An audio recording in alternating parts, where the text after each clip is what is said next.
तो आज हमारा टॉपिक है अबगार। अबगार बहुत ज़्यादा इंपॉर्टेंट टॉपिक है, नौसद 9 में भी आता है और ये अदर गवर्नमेंट एग्जाम्स में भी आता है। जैसे अभी रिसेंटली इसमें आया था, सीसीआरएच में भी आया था ये, और सीआरई में तब की बार वो ही आता है, एचआईवी वाला टॉपिक। ठीक है, तो अबगार एक इंपॉर्टेंट टॉपिक है और एक बेसिक चीज़ है, तो उसको याद करना इज बेटर ऑप्शन।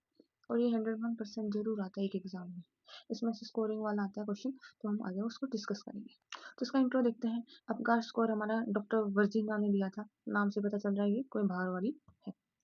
1952 में दिया था। ओके, 1952 में दिया था वर्जीनिया ने, डॉक्टर वर्जीनिया ने। इसमें जो अबगार स्कोर है, इसमें देखा कि अबगार स्कोर में ही 3 वाइटल ऑर्गन्स को रिप्रेजेंट करता है एक न्यूबॉर्न में। जो अभी डिलीवरी हुई है बच्चे की, उसको ही न्यूबॉर्न बोलते हैं। ठीक है, तो जो 3 वाइटल ऑर्गन्स है वो मेजरली हमारे कौन कौन से हैं?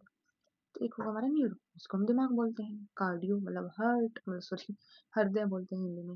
और एक आएगा हमारा पल्मोनरी मतलब लंग्स, फेफड़े। ठीक है, तब आते हैं इन तीन जो ये है हमारे ऑर्गन से ये देखा जाए तो अगर तीनों का फंक्शन ही प्रॉपर हो तो बच्चा क्या ही ग्रोथ करेगा, क्या ही रिप्रेजेंट करेगा कि लाइफ को। तो अबगार के अंदर हम इन्हीं चीजों को देखते हैं कि एक स्कोर देते हैं हम इसमें। मेजरली हमारा 10 मार्क्स का होता है। ठीक है, और ईच कंपोनेंट मतलब एक टेबल में 2 नंबर का होता है। ठीक है, हम उसके एक टेबल बनाएंगे। तो जो इसका नाम है अबगार, ये जो रिप्रेजेंट करता है, ये हर एक वर्ड अलग चीज को रिप्रेजेंट करता है देखा जाए तो। इसका मतलब हमारा अपीयरेंस। ठीक है, पल्स, ग्राइनेस, थोड़ी राइटिंग गंदी है तो देख लेना है। रिफ्लेक्स भी बोलते हैं इसी को। दूसरा ये आएगा, इसको बोलते हैं एक्टिविटी, और इसको बोलते हैं रेस्पिरेटरी एफर्ट। याद रखना ये एफर्ट है, रेट और एफर्ट में डिफरेंस होगा। ठीक है, तो आगे बढ़ने से पहले हम एक बात बताते हैं। जो अडल्ट है, अडल्ट में अगर हम कभी भी उसके वाइटल चेक कर रहे हैं तो हम उसको टीपीआर सीक्वेंस में देते हैं, पहले टेम्परेचर फिर पल्स फिर रेस्पिरेटरी। जो हमारा न्यू बॉर्न होता है उसमें हम पीआरटी में चेक करते हैं, पहले पल्स फिर रेस्पिरेशन फिर टेम्परेचर चेक करते हैं बच्चे का। तो ये हमने अपने कंपोनेंट्स लिख दिया टाइम बचाने की वजह से। ठीक है, तो हम इसको इस सीक्वेंस में ही देखेंगे, पहले पल्स फिर रेस्पिरेटरी एफर्ट ग्राइनेस एक्टिविटी अपीयरेंस, इसी सीक्वेंस में होंगे।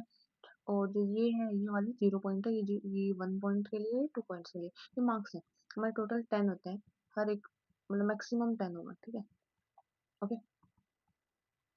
तो हम पहले पल्स की बात करते हैं। तो पल्स में क्या है, अगर हमारा 0 है मतलब 0 किसको रिप्रेजेंट कर रहा है, लाइक बेबी में कोई भी पल्स नहीं आ रही तो हम इसको 0 मार्क्स देंगे। अगर बेबी की less than 100 beats per minute pulse आ रही है मतलब इसको हम 1 मार्क्स देंगे। ठीक है, और बेबी का अगर more than 100 beats per minute है तो उसको हम 2 मार्क्स देंगे। हमारी बेबी की नॉर्मल जो होती है वो 120 से लेके 160 होती है। तो जहाँ तक अगर हमारी 100 भी आ रही है, मोर देन 100, तो मतलब बेबी नॉर्मल है। ठीक है, फिर आता है रेस्पिरेटरी एफर्ट। याद रखना ये रेस्पिरेटरी एफर्ट है, रेट नहीं है। तो अगर हमारे बिल्कुल भी कोई भी सांस वगैरह नहीं ले रहा, कोई भी ब्रीथ नहीं कर रहा, तो हम इसको 0 मार्क्स देंगे। अगर बेबी ब्रीथ कर रहा है बट स्लोली कर रहा है और थोड़ी इरेगुलर कर रहा है, मतलब थोड़ा हल्का हल्का हमें चेस्ट वाइज दिख रही है, तो हम उसको 1 मार्क्स देंगे। और वीक क्राई, लाइक बेबी रो रहा है तो रोते वक्त भी वीक है, मतलब एक होता है हाई पिच एक लो पिच। अगर लो पिच वाली क्राई आ रही है बेबी में तो मतलब उसके रेस्पिरेटरी एफर्ट कम है। लस्टी क्राई से हम कई बार सोचते हैं कि lusty like weak, but lusty weak नहीं होता है, लस्टी स्ट्रॉन्ग क्राई होता है। ठीक है, इसमें कंफ्यूजन काफी बार होता है, तो इसको थोड़ा ध्यान रखें। अगर हमारा स्ट्रॉन्ग है, हाई पिच वाली साउंड से बहुत जोर जोर से रो रहा है बच्चा, तो उसको हम 2 मार्क्स देंगे, मतलब उसका रेस्पिरेटरी एफर्ट सही है, उसके लंग्स प्रॉपर वर्किंग कर रहे हैं। फिर आता है हमारा ग्राइमस। ग्राइमस को हम रिफ्लेक्स भी बोलते हैं। क्या हम इसको रिफ्लेक्स भी बोलते हैं। ठीक है, अगर बेबी की बॉडी में कोई भी रिस्पॉन्स नहीं दिख रहा है, मतलब कोई भी रिफ्लेक्स प्रेजेंट नहीं है, तो नो रिस्पॉन्स मतलब 0। अगर हमारी बेबी के अंदर कुछ सम फेशियल एक्सप्रेशन लाइक थोड़ा ऐसे क्या बोलते हैं रिंकल्स वगैरह जैसे हम ऐसे जो टेंस होता है तो ऐसा आ जाता है, उस टाइप में कुछ एक्सप्रेशन मतलब क्राई भी है, उससे भी हमारा एक्सप्रेशन बढ़ता है। अगर वो भी है तो भी हम उसको 1 देंगे। एक देखा जाए तो ये आपस में इंटरकनेक्टेड है, ध्यान से देखो तो। स्ट्रॉन्ग क्राई मतलब फुल बॉडी में क्या है एक्सप्रेशन वगैरह दे रहा है, फुल फेशियल एक्सप्रेशन, रो रहा है तो सारी तो मसल्स यूज हो रही है ना चिल्लाते वक्त। ओके, देन आते हैं हमारी एक्टिविटी। एक्टिविटी में मतलब कोई भी बॉडी का मूवमेंट नहीं है, 0। फ्लैसिड भी उसी को बोलते हैं, लाइक रिजिड होना। फ्लैसिड का मतलब है रिजिड, रिजिडिटी आ जाना, मतलब कोई मूवमेंट नहीं होना। बट कुछ टाइम पे लाइक अगर हमें कुछ फ्लेक्शन है, extension like frog like position बोलते हैं जिसमें पूरा ऐसे फ्लेक्स्ड है बच्चा, तो उसको हम 1 मार्क्स देंगे, बट माइल्ड है, लाइक प्रॉपर नहीं है। फुल बॉडी की मूवमेंट है तो उसको हम 2 मार्क्स देंगे, ठीक है। एक आता है हमारा अपीयरेंस, अपीयरेंस में क्या आएगा हमारे कंप्लीट बॉडी जो है ब्लू है, ठीक है। इसी को हम एक चीज बोलते हैं, इसको हम बोलते हैं सेंट्रल साइनोसिस, मतलब फुल बॉडी ब्लू है, मतलब डेथ में तो दिखेगा ब्लू, पूरी बॉडी मतलब कोई ब्लड सप्लाई नहीं है, कुछ हार्ट पंप नहीं कर रहा तो ब्लू है मतलब डेथ।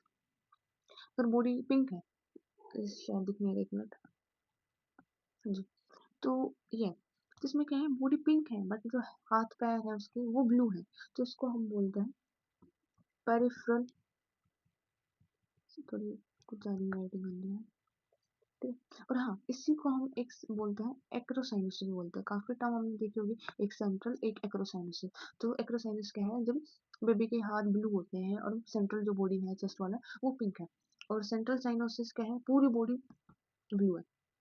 एक आएगा हमारा पिंक, लाइक 2 मार्क्स जब देंगे बेबी की बॉडी पूरी क्या है पिंक है, ठीक है। तो इसमें क्या है फुल बॉडी पिंक है तो हम 2 मार्क्स देंगे, और आधी बॉडी पिंक है और ब्लू एक्सट्रीमिटी तो 1 देंगे, और इसमें 0। तो ये थोड़ा खिचड़ी पका दी तो इसको साफ करके हम बताते हैं एक अच्छी वे। तो इस पूरा अगर हम टोटल करेंगे तो टोटल हमारा 10 मार्क्स आएंगे। लाइक ऐसा नहीं है कि तुम उठा के उसको इधर भी 1 भी दे दो 2 भी दे दो, नहीं।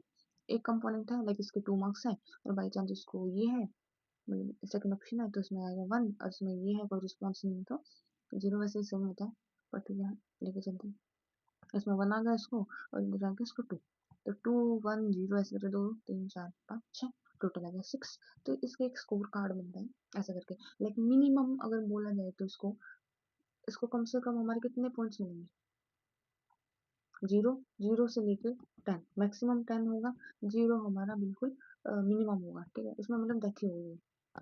तो इसमें हम देखेंगे आगे, देखो अगर बच्चे का स्कोर आया 8 9 या 10 इन दोनों के बीच में, मतलब बच्चा गुड है, गुड कंडीशन है, इम्प्रूव्ड है, तो इसमें कोई डिप्रेशन वगैरह नहीं है, तो इसमें हम जनरल केयर प्रोवाइड करते हैं बच्चे को, कुछ फालतू केयर एक्स्ट्रा केयर नहीं, जो नॉर्मल केयर है लाइक मिल्क वगैरह और थोड़ा रीडिंग फॉर्मेट, ठीक है। फिर आते हैं हमारी 4 टू 7, इस कंडीशन में जो आएगा मतलब माइल्ड डिप्रेशन, मतलब इसमें हमें कुछ टैक्टाइल स्टिमुलेशन, हम सीपीआर में पढ़ते हैं टैक्टाइल लाइक थपथपाना पीछे कमर पे, बेबी को बैक की तरफ लाइक प्रोन पोजीशन में बिठा के उसको स्लैप करते हैं ताकि रेस्पिरेटरी हमारा इंक्रीज हो, ठीक है, और ऑक्सीजन की सप्लाई हमारे प्रॉपर जाए बच्चे में, ठीक है। तो इसमें हम यूज करते हैं बेबी में O2 हुड, ऑक्सीजन का एक हुड आता है ऐसे चैम्बर टाइप में आता है, ठीक है, तो उसको यूज करते हैं बेबीज में। एक आएगा हमारा 0 से लेकर 3, 0 से जो एक इसमें देखा जाए तो डेथ ही है, ये क्रिटिकल कंडीशन है जिसमें अर्जेंट सीपीआर चाहिए, मतलब 3 पॉइंट्स आए हैं, अगर 3 पॉइंट्स देखे तो कब आएंगे, जैसे हमारे पल्स अपसेंट है, ठीक है, रेस्पिरेटरी भी नहीं है, और कुछ ये 1 पॉइंट उसमें मिल गया, ठीक है, और 2 पॉइंट इसमें दे दिया, अपीयरेंस दे दी, ये 3 पॉइंट आ गए तो इसमें जल्दी से हम क्या करेंगे सीपीआर देंगे उसको, ठीक है, सीपीआर देंगे और उसको आईसीयू वाली जो केयर होती है उनकी निक्कू वाली, तो हम वो प्रोवाइड करेंगे, ठीक है। तो हमारा बेसिकली अफगान यही था, ठीक है। तो अफगान इम्पोर्टेंट है देखा जाए तो आप पढ़ लीजिए, थोड़ी राइटिंग करनी है तो आप कमेंट कीजिए, बताइए मुझे कहाँ पे कमी है, ठीक है। Thank you.